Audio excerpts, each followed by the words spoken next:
Network. So our theme for the year 2025 is Rising Higher, Growing Deeper. And it's August, so we have a new theme for this month. And our theme is, you're going to love this, On the Wings of Love. Doesn't that sound beautiful? The title of our talk today is Launch of Love, and it will be given by our wonderful spiritual director, Charlene. We are so glad that you joined us here today. If you have any prayer concerns or celebrations that you would like us to include later in our service, when we come to our time of prayer, we do a form of affirmative prayer, which we call spiritual mind treatment.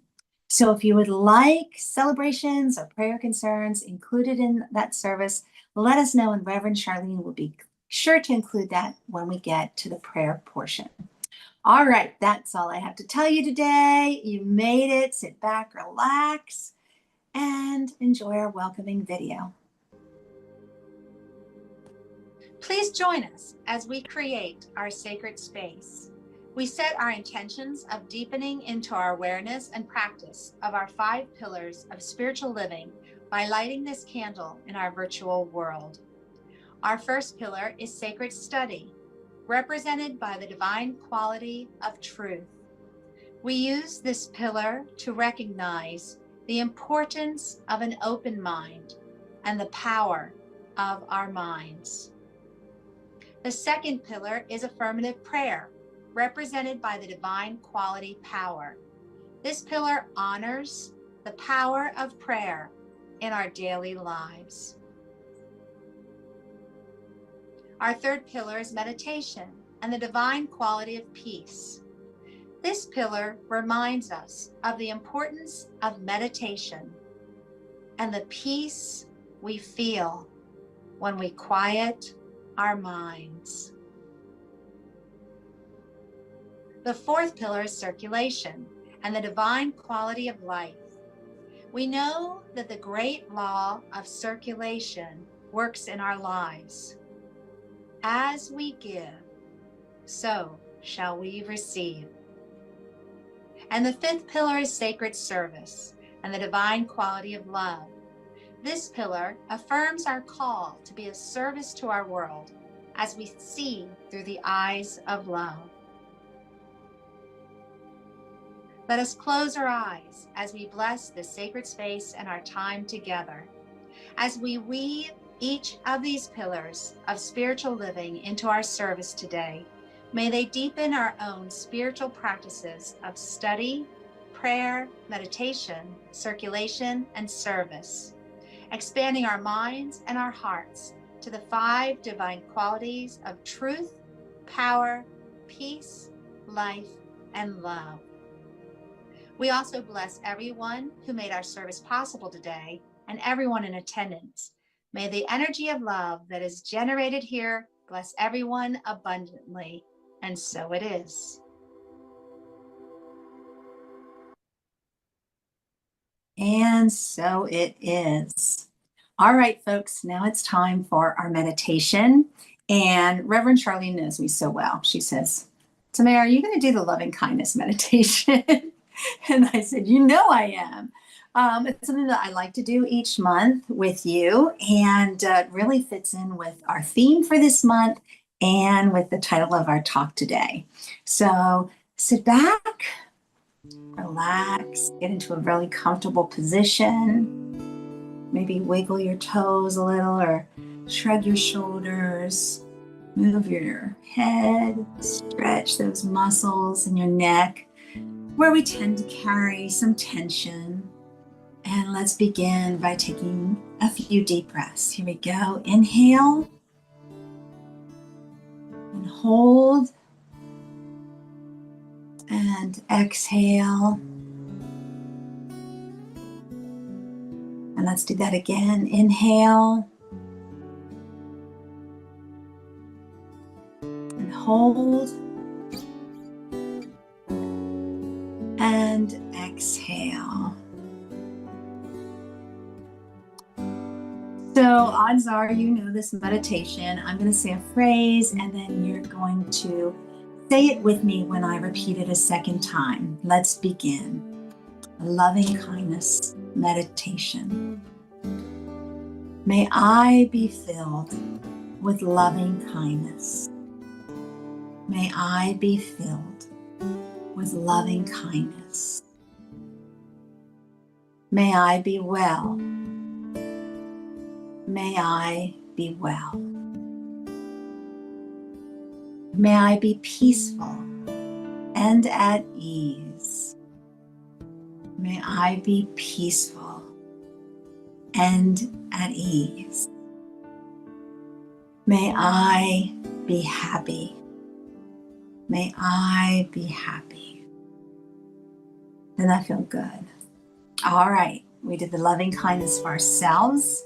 Now I want you to think of someone that maybe is in your inner circle, someone that you want to send this loving kindness message to you. Hold them not only in your heart, but in your thoughts as you deliver this loving kindness message to them. Here we go. May you be filled with loving kindness. May you be filled with loving kindness. May you be well. May you be well. May you be peaceful and at ease. May you be peaceful and at ease. May you be happy. May you be happy. I feel my heart just filled up with love as I said that. How about you? Now, third step, here comes the challenge.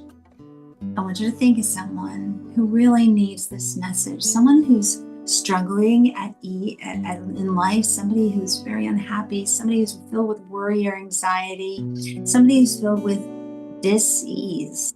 Do you have that person? All right, we're going to send this message out to them. They need it too. You ready? May you be filled with loving kindness. May you be filled with loving kindness. May you be well. May you be well. May you be peaceful and at ease. May you be peaceful and at ease. May you be happy.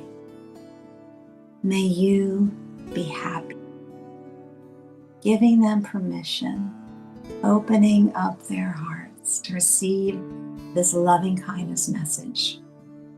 All right, folks, if you watch the news, there's all kinds of things that can bring you down, bring you concern, bring you worry. I want you to think of maybe a certain place, a certain group of people, somebody who needs to hear this message, and we're going to send it out, broadcast it across the country, across the globe, wherever we need to send this.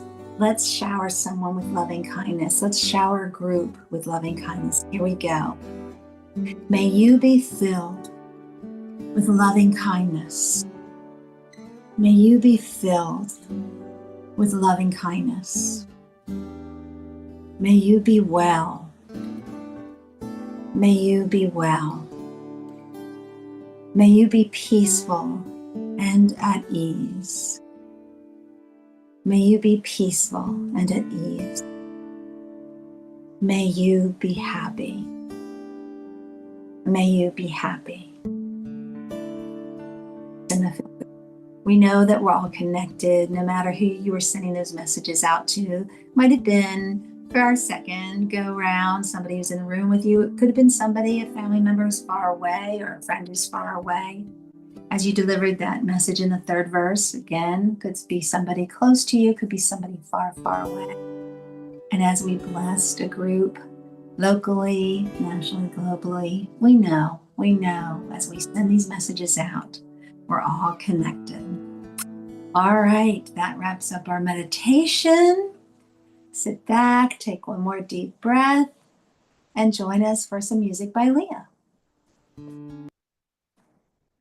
When I rise, I will rise like a bird, joyfully And when I fall, I will fall like a leaf gracefully.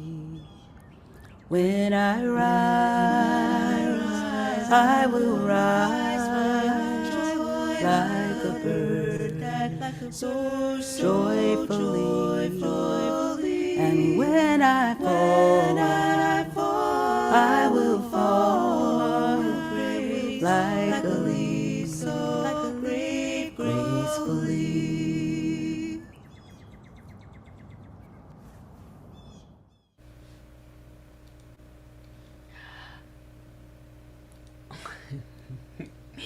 That was amazing. Also, I have to replace Tamara with me. Good morning. That was short and sweet. When I rise gracefully. Good morning. Happy August. This month is the month of love. This month's whole topic on the wings of love. And of course, you're thinking of Jeffrey Osborne, aren't you? And if I could sing, I would launch into a vocal, but I won't do that to you, because I do love my community. So it is good to see you once again. Now, it's such a great idea that Tamara, you didn't even know. Usually the first Sunday of every month, she said she just does the loving kindness, because what better way to start a month? And I was so grateful when she said, oh, yep, way ahead of you, sis. I so need this. Now, let me just read you the reading from the book of the month that is Thich Nhat Hanh's. They call him Thai. He's the Buddhist monk who everyone loves, Thich Nhat Hanh, even though he made his transition. Still, in our hearts, his book, The Teachings on Love. And so for those of you who are in our congregation in this meeting right now that go, wait a second, have you given me another book, Shar? Reverend Shar, if you assign us another book, don't worry. You'll catch up later. I've got excerpts for you for every single week, and we've got 5 weeks. So, Thich Nhat Hanh, speaking on love, he says the 4 immeasurable minds are the 4 elements of true love. Apparently, the Buddhist teaching talks about 4 minds, and they're all immeasurable. So, Matri loving kindness, that's the meditation we just did. This is the desire to offer happiness. The second one, Karuna, compassion, the desire to remove suffering from the other person. Then there's the third one, Mudita, joy, the desire to bring joy to the people around you and allowing their happiness to bring you joy, reciprocity. And then the fourth one, Upeksha, equanimity. This is the desire to accept everything and not to discriminate. Not gonna lie, one of these things hotter than the other. So sorry, let me get back to the reading. When you love because living beings need your love, not because someone belongs to your family, your nation, or your religion, then you are loving without discrimination and practicing true love. When you dwell in these elements, you are living in the most beautiful, peaceful, and joyous realm in the universe.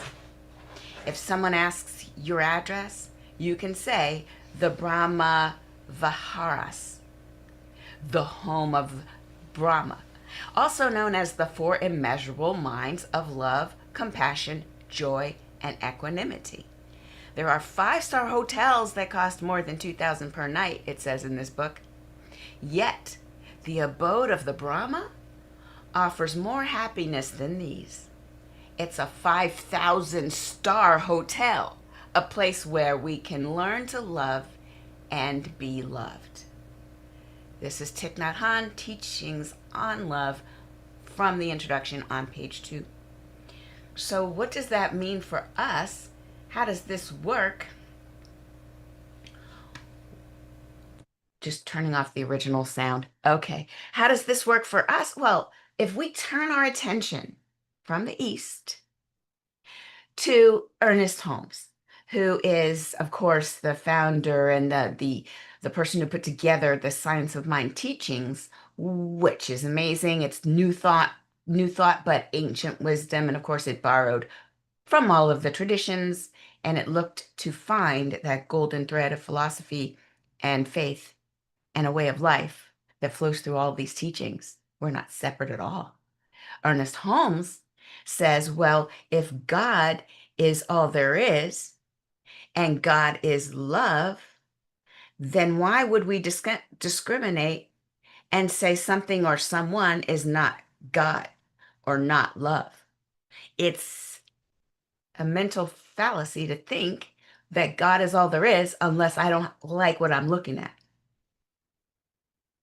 And we want to catch ourselves whenever we fall into these fallacies or misunderstandings, and we want to head right on back to the truth about our nature.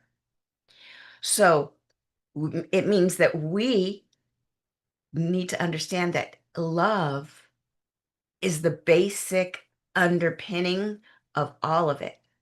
Now, as a practitioner trained, then minister trained in this teaching, one of the main things that they taught us about Ernest Holmes himself is that on his deathbed, he said, yikes, I should have spent a little more time on love. Because he is known to have said the law is the law of the universe. It's immutable. It always is what it is. And then there's love. Law and love go hand in hand. It's kind of like your head and your heart have to be aligned in order for you to live your best life. God, the universe, the indiscriminate oneness moves through law, the laws of physics, the laws of gravity. You know how it is when you cannot use the excuse that you might use with the officer who just pulled you over. Oh, you know what I'm talking about. Are you not familiar? You know, when you're driving down the road, and you get pulled over and you're like, what's the problem, officer? Did you know you were speeding? Was I? I had no idea I was speeding. Now, your ignorance of your breaking of the law, does that mean that you don't qualify for a ticket? No. In fact, I bear witness that your best approach there is to be super nice. So nice that now he feels like, I can't give this nice lady a ticket. That's your best bet because, ma'am, your ignorance of the law does not excuse you from the consequences. So there Ernest Holmes was. And he's like, yes, we have looked at all these traditions and we felt through all of the feelings and the teachings, and we find every religion, every teaching, every tradition talks about love, peace, compassion, oneness. We're not separate. It's all an illusion if you hate another, because there is no other. But he said he spent too much time doing the law part of it. And he said on his deathbed, oh, I should have spent more time on the love part. In fact, some of my friends who've left CSL and gone to a Christian-based, very Jesus-y kind of church did it because they didn't feel enough love in the place that they were practicing the science of mind or the Centers for Spiritual Living. So you might want to tweak your practice if you too feel like it's a little too heady, it's a little too mind. In fact, think about this. It just occurred to me that this other thing, it was called Science of Mind and Spirit, but we shortened it Science of Mind. And this is why some people may have said, well, it's a little too heady for me. But I love that we do not discount the thinking and the mind part of it, and that there is a spiritual part of it, and that they are connected. And our goal is to align with our true oneness and move forth in this world. Now, because of this fact that love is the underpinning, love is the energy that moves through all of life itself, why would we not love others? It bears the question. In fact, why would we not love ourselves? Sometimes we have been accused and probably guilty of being the first and most vocal critic of our own selves. So with this four immeasurable minds kind of idea in Buddhism, we get to practice the remembrance of who we really are and inclusion of others in that space. So this is the idea that we get to call on that God, that divine one who is allowed or who we're allowing to express itself in a greater way every day of our lives. Every day of our lives. Can it show up even more? It's not a matter of the divine not wanting to, it's a matter of us not making space for it. And so doesn't it always come back to us?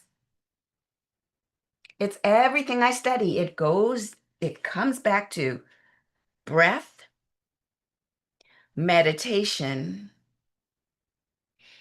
and being still and connecting with what's already there. None of the traditions have a lot of toil on how to get somewhere else, and then you'll have it. None of the ancient wisdom traditions, none of them taught that it's over there, you just got to get over there. They've always taught that it's right where you are. You just have to bring your attention in. And that's not by a mistake. That's it. That's what it is. Loving kindness, compassion, joy, and equanimity. These 4 states, they're not static that you attain. They're not something that you go get. They're practices that make our lives better every day. They're right here. They're not over there. That joy, starting with loving kindness, may you be well. Compassion, I want what's best for you. I want you to feel joy or to feel the love. And then the joy itself, where I'm joyful, you're joyful, we keep giving it back and forth and everybody's happy. And then complete equanimity, not getting caught into the emotional zeitgeist that is surrounding us, that thing that makes you super angry or that thing that makes you super happy because there's an other. You're winning this fight and there's a fight. No. Equanimity says, you know what? I'm going to take a step back and just know that it is what it is. So we are doing this every day. We're going to make ourselves available through love and law, 2-pronged approach to life itself. And the first thing we do is we practice love. And the Buddha himself said it's possible to live 24 hours a day in the state of love. And I know you and I are like, what? 24 hours a day? We're talking mindfulness, every thought, every movement, every glance. Everything that comes to you comes through you to be loved. 24 hours? 24 hours a day. Now, this is our work, isn't it? Consciously finding in every moment a way to infuse that love.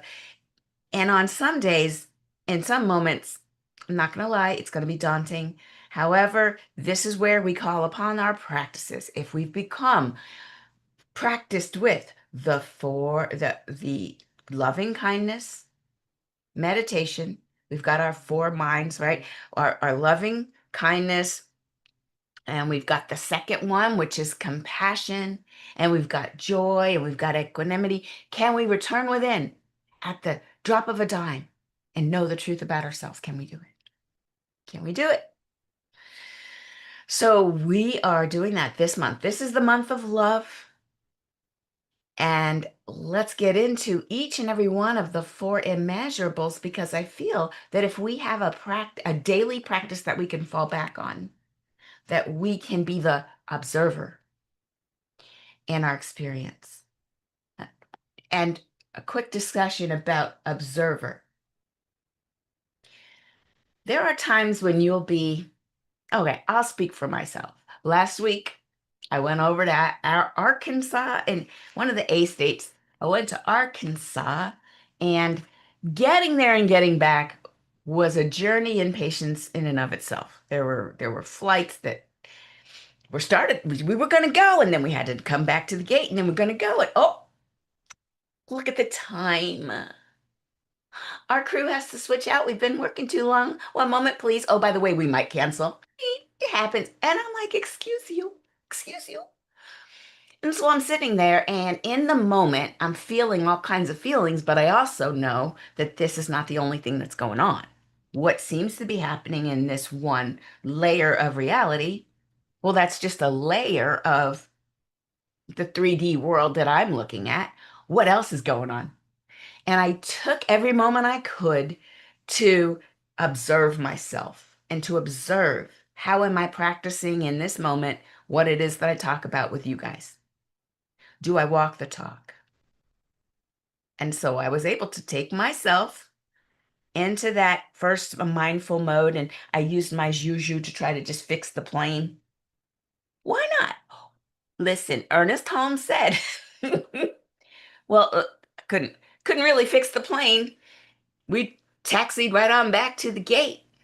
And then I was just knowing that the highest and the best was unfolding right here and right now. And I was breathing deeply. And I wasn't really ready to get on the text and start texting people and start buying into the whole fear of, oh no, what if I can't make it to this Google thing where I'm supposed to talk to a bunch of people about this thing and they want me to do it? I didn't want to get into that yet. But eventually I had to make the call. And so there I was, trying not to get into the drama and just state the fact. And so I did. I made the text, stated the fact. Look, the flight might be canceled, so forth and so on. And not going to drag you through every moment, but just let me tell you that the idea of the observer was able to give me enough time to get a gap, a bit of a gap in between me and the thing I'm experiencing. So it's not just me. It's not just the Charlene with the learned reflexes and the fears and the 3D I want to say stress or conditioned human that I am. I am observing myself from a space that has never been hurt or harmed, that has never been actually incarnated. There's a me that has a whole ethereal presence. It knows all, it sees all. There is no time, there is no real space that like we know it. And everything happens immediately in that mind, and everything is seen from my whole life. It's just a non-time based set of cause and effect. And I can right now cause something to have happened when I was a child, that kind of thing. She's observing. Now, I am her, she is me. It's just a different point of view. I just offered you practice that at least a little bit in the coming week. See how it changes your engagement, your involvement in the actual back and forth between the people on this 3D plane. If you look at yourself from another layer of observation, what happens? Oh my gosh, everything sort of shifts. And it's easy to lose it, but then you come on back to it. And for funsies, you could watch the observer. The observer has an observer. Yes, it's observers all the way down. Play with it. So in terms of the 4 immeasurables, if you're going to go into this and try to really practice the presence and really feel love, here's what we do.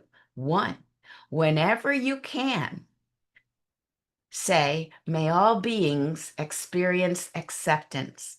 May they all experience trust, sufficiency, and safety.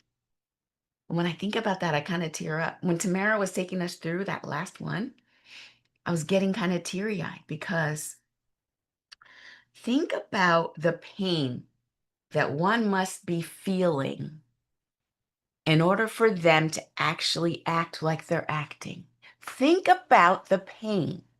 Maybe there was an abandonment. Maybe they felt alone, or they felt like they can't really be themselves. And what we're looking at is the backlash of the pain that they're in. And when you, whew, right? And then all you want to do is, I mean, first of all, get out of their way because, oh my gosh, that's a whirlwind coming through. Also, God bless you. May you feel love. May you feel peace. Because I just feel in my soul that if they felt the love that is available, well, there's no way that such behavior could coexist. So may you be loved. And then from there, saying with compassion, if I see somebody struggling, and it all depends on what you're looking at, one of these four will definitely help out. Do you see someone struggling, regardless of the details, because they're none of our business anyway? Quietly say to yourself, I see you're struggling. I see you're suffering. I also have struggled and suffered. I get it. I extend my heart of care to you because I know this does not feel good. May your struggle and your suffering pass soon. So I see you. I see what you're going through. May your struggle, may your suffering pass soon. And if I'm nearby, if I can do something, a smile, oh, a smile.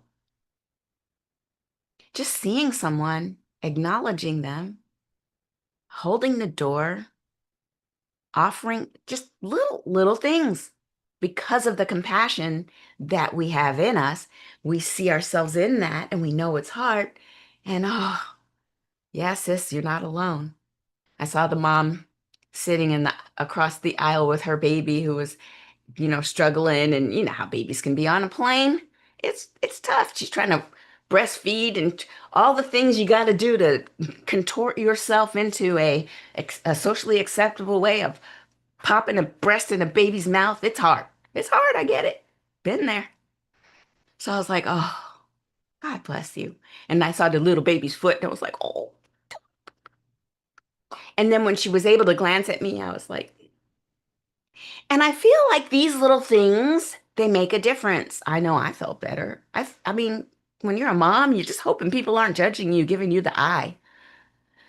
And that takes me to the third thing, joy. Are you joyful? I know I naturally am joyful. This is just, Tamara and I, we walk around like, I mean, it's just the way it works. But what's really cool about it is that when you're in a joyful state, you can look around for other reasons to be joyful. And then watch how the other people that you're interacting with reflect that back to you. And some of them will comment on it. And so there I was, I'm on stage and I'm talking to people, and you know me, not formal, do not take myself seriously. I love to have fun. So things happened on stage. Like one, I don't know what happened. Like there was a whole production. They had the little teleprompter and they had the computer, they had things. I had my laptop. I'm walking across the stage and then I hear goodbye. And I'm like, and I looked at the audience. I'm like, okay, question. Did you guys hear goodbye? They were like, yeah, we heard it. I was like, okay, good. Because listen, if I'm about to drop dead, I need you to tell the paramedics that they told her goodbye and then she just died and they lost it. And I'm just silly. Well, then after that, though, so there was many moments like that. I could barely like teach the topic. I'm so busy telling jokes. But I did teach the topic. Don't worry. They were happy I taught the topic.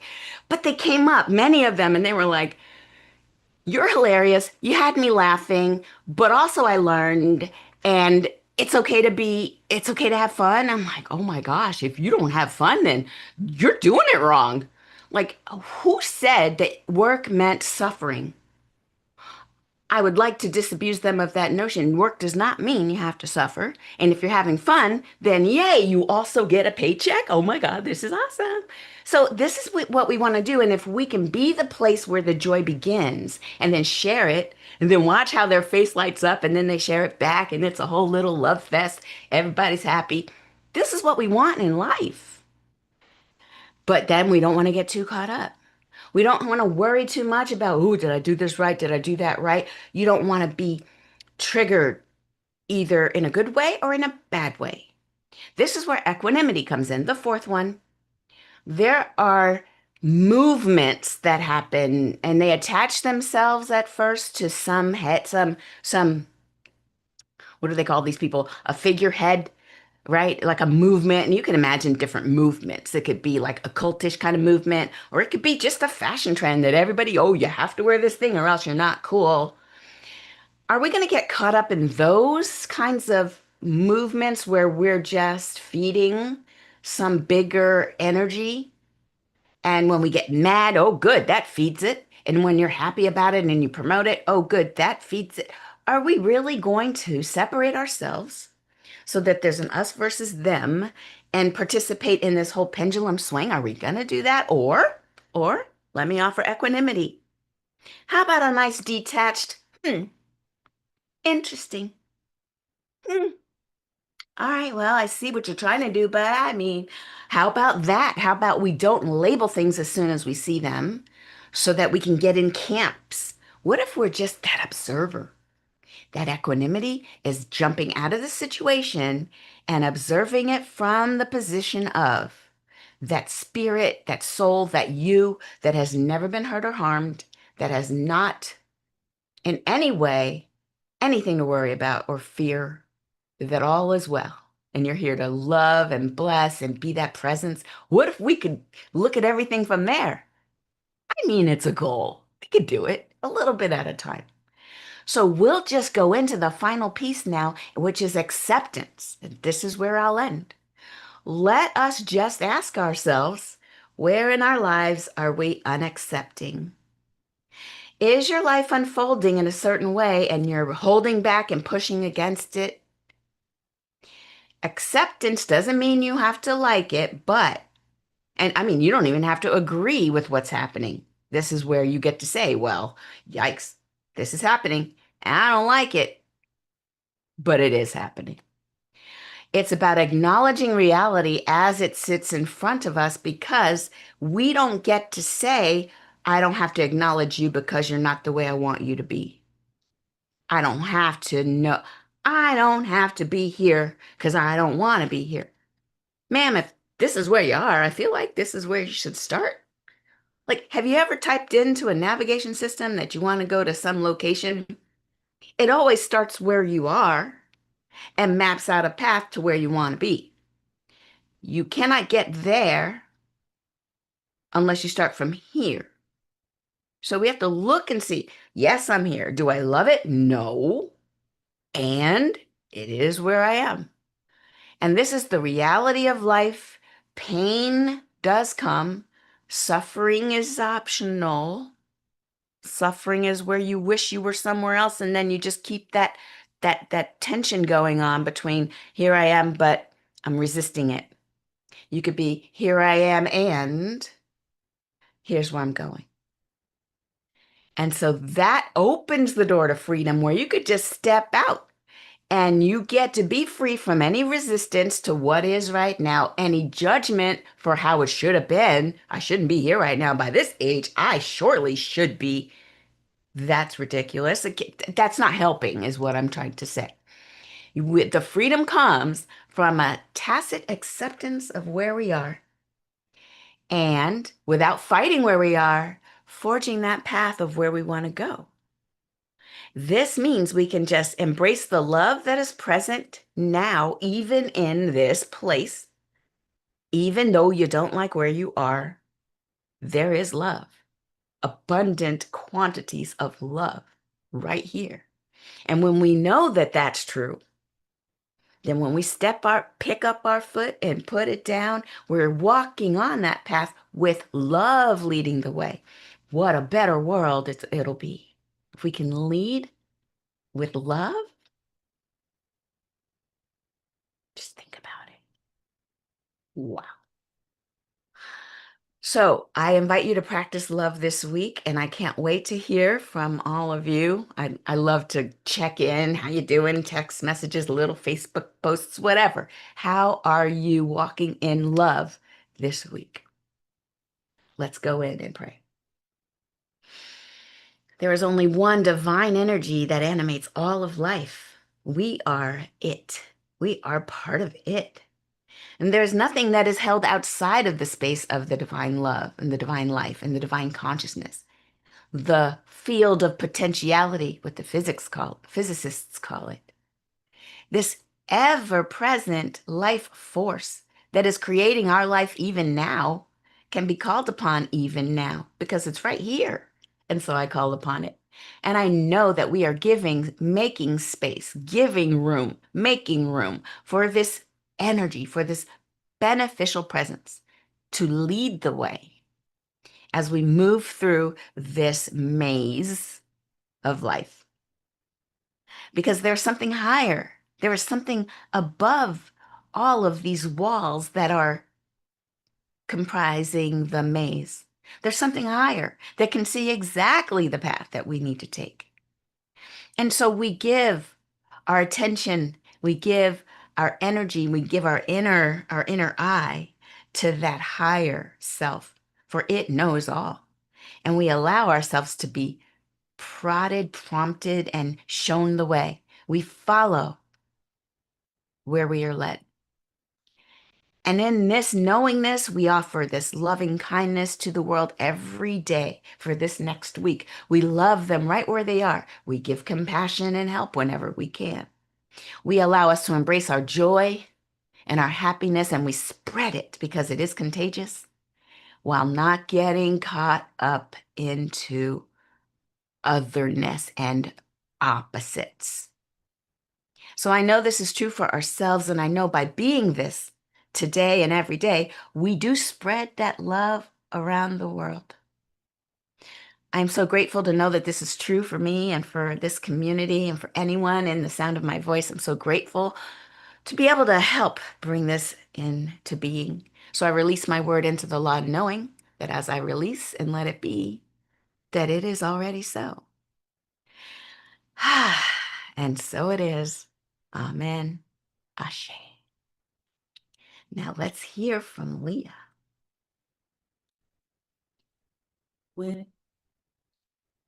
Sweet spirit of light and love, sweet spirit of light and love, sweet spirit of light and love, spread your wings and shelter me. Spirit of sweet spirit of light and love, sweet spirit of light and love, sweet spirit of light and love, spread your wings and shelter me. Spirit of sweet spirit of light and love, sweet spirit of light and love, sweet spirit of light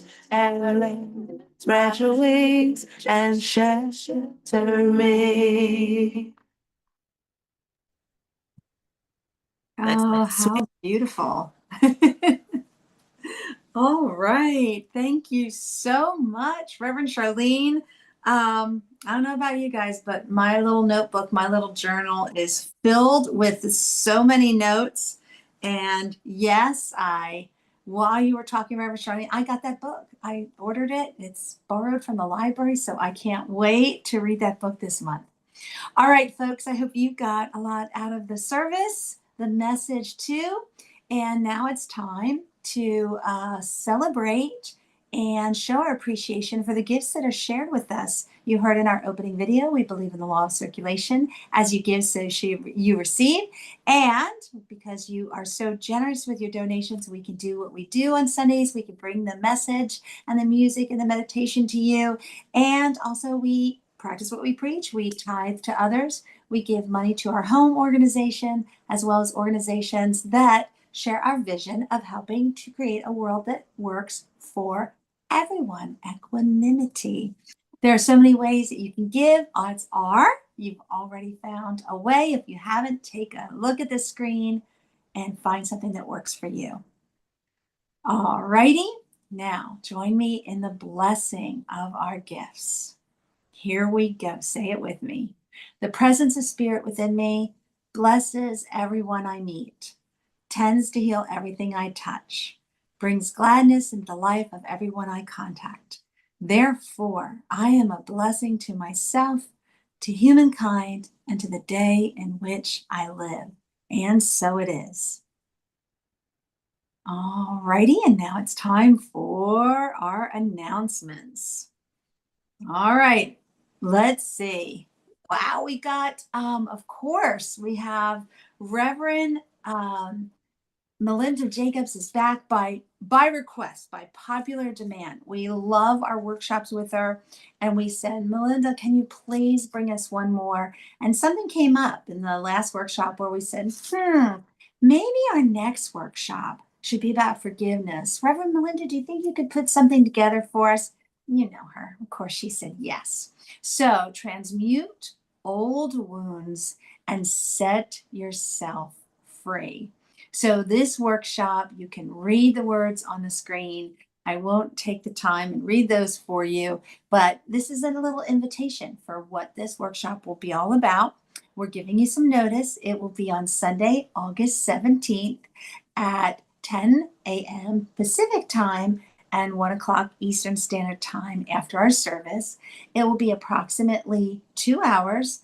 The cost is $44.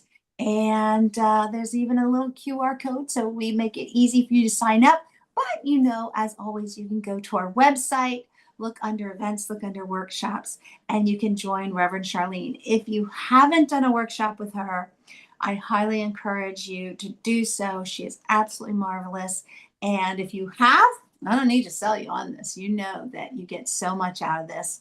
And like I said, this is by our request. We said, Reverend Charlene, Reverend Melinda, can you put together a workshop for us? We want to explore forgiveness. So sign up for that and join us on August 17th. We also are kicking around. Reverend Charlene and I are talking before service today about some classes, so stay tuned. Looks like in September we'll be starting up with some classes, so we'll have more on that for you in the coming weeks ahead. All right, folks, if you can stay with us for a little bit, please join us. We do something called Pearls, where we shared whatever resonated with you during the meditation, the music, the message.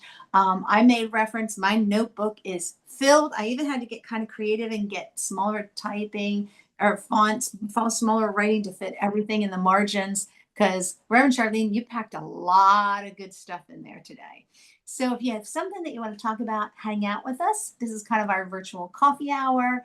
If you want to question something, if you want to explore something, we'd love to talk about it with you. So stay if you can. If you can't, we're going to send you off with our blessings after we do this closing affirmation.